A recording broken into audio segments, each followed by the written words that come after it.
मरकंडे भैया जिंदाबाद, मरकंडे भैया जिंदाबाद। बहुत ही खुशी की बात, सुहेल देव भारतीय समाज पार्टी यानी पीला गमछा, जेकर पहचान पीला गमछा, बहुत ही होनहार, बहुत ही सुंदर, बहुत ही अच्छे समाज सेवी, सैदपुर ब्लॉक द्वितीय से जिला पंचायत पद के भावी उम्मीदवार हमारे बड़े भैया श्री मार्कंडे सिंह जी, जो आप लोगों के बीच में सेवा करने के लिए एक मौका लेकर आए हैं और आप सभी लोगों का आशीर्वाद प्यार दुलार भैया को लगे। भैया का अरदास बा, भैया का कहनाम बा, एक गीत के माध्यम से का भैया बहिनी चाचा चाची,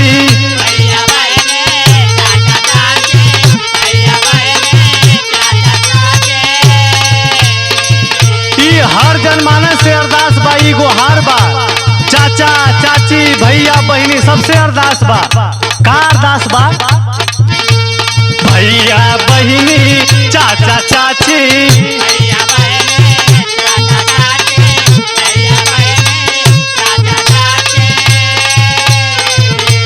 भैया बहिनी चाचा चाची, जम के मोहर लगई हा, भैया के विजयी बनई हा।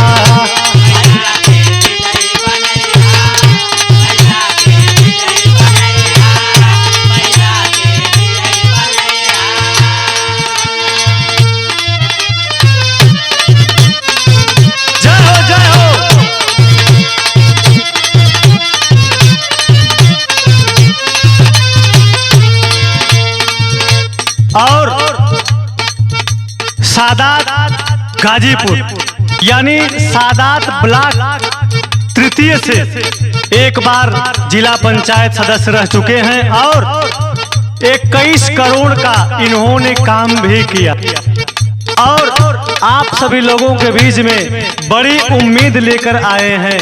आप सभी लोगों का आशीर्वाद प्यार दुलार मिले, यही इनका अरदास है, निवेदन है, आप सभी लोगों से हाथ जोड़कर विनती है। आगे कैसे श्री मार्कंडे जीता देवेल सबाही के प्यार हो,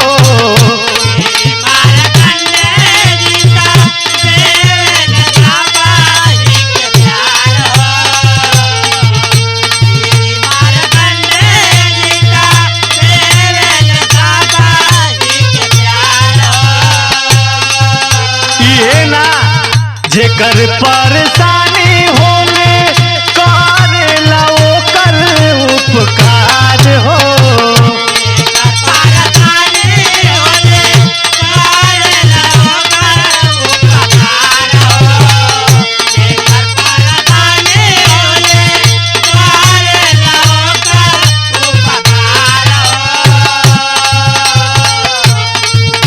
मरकंडे भैया जिंदाबाद, मरकंडे भैया जिंदाबाद, जिंदाबाद जिंदाबाद। श्री मार्कंडे जीता देवेल सबाही के प्यार हो, जेकर परेशानी होले करेला ओकर उपकार हो।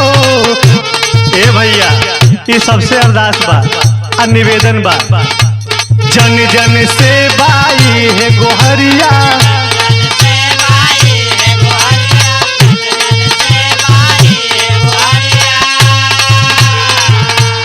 जन जन से बाई है गोहरिया, इनके जान भुलैया, भैया के विजयी बनैया।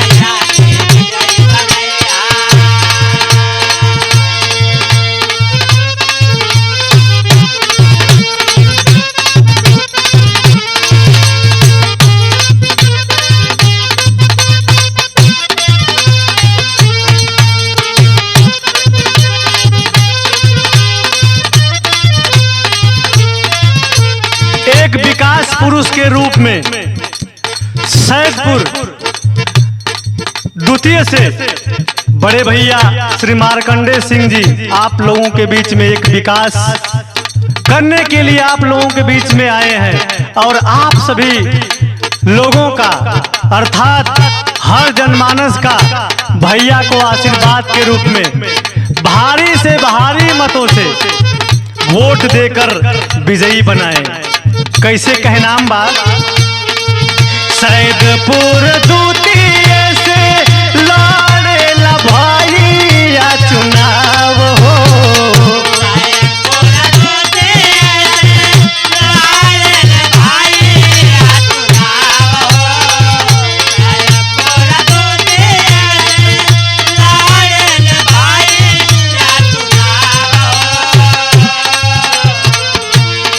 सैदपुर जोन गाजीपुर जिला में पड़ेला सैदपुर, वही सैदपुर ब्लॉक से द्वितीय से भैया जिला पंचायत के भावी उम्मीदवार बाटे और आप सब जनता जनार्दन के आशीर्वाद के रूप में भारी से भारी मत से विजयी बनावे के बा। भैया का अरदास बा, यह अरदास बा आप लोग से। सैदपुर द्वितीय से लड़ेला भैया चुनाव हो।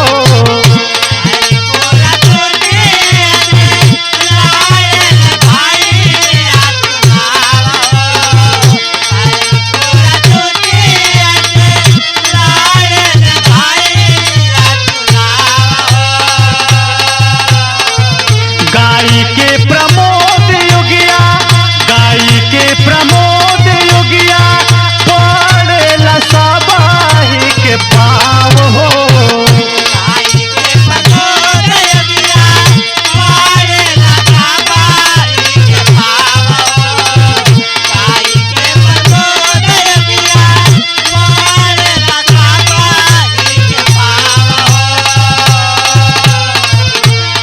गायक प्रमोद योगिया के अरदास बा कि हर जनमानस के आशीर्वाद प्यार दुलार मिले के चाहिए, ई हमार और भैया के अरदास बा। सैदपुर द्वितीय से लड़ेला भैया चुनाव हो। गाई के प्रमोद योगिया पड़ेला सबाही के पाव हो। बहुत बढ़िया लाइन बा गीत के माध्यम से हमारे वीर भवन कवि जी लिखले बाटे। ये गीत के का कहलन, हर गम के ही साथ निभाई है,